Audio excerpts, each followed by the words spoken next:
Pemirsa, pengamat politik Ismail Hassani menilai putusan Mahkamah Konstitusi atau MK yang memperbolehkan calon tunggal ikut dalam pilkada serentak dapat berdampak pada tindakan kecurangan. Tindakan itu yakni dikhawatirkan partai politik akan mengkondisikan setiap pilkada hanya diisi oleh satu pasangan calon.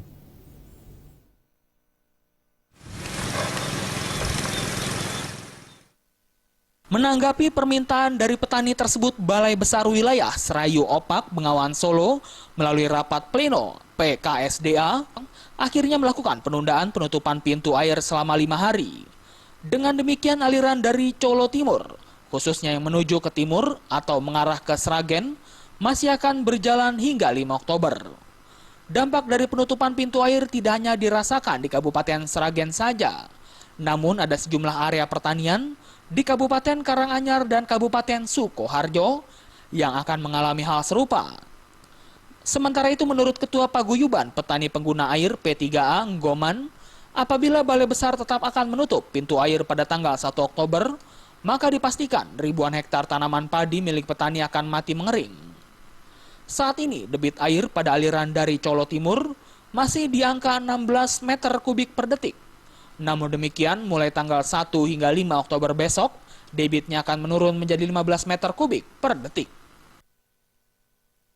Tanggal 1 tidak bisa panen karena sumber dari sumur pun sudah nggak ada. Jadi sudah mengambil kedalaman 4,5 meter, ternyata sumber sudah habis. Maka kita minta kebijakan dari Balai Besar supaya diundur mengalirnya sampai tanggal 10 sebetulnya.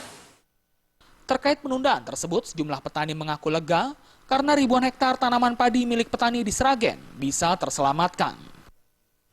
Senang Pak, apalagi yang tetangga-tangga itu, wah kalau sampai tanggal 5 itu sudah senang. Sebelumnya ada informasi tanggal 1 mau ditutup Pak? Iya benar itu Pak, tanggal 1 Oktober itu biasanya ditutup. Terus sekarang mau ditutup tanggal berapa Pak ini? Rencananya sih katanya tanggal 5 katanya. Dari Sragen, Jawa Tengah, Heru Kristianto melaporkan.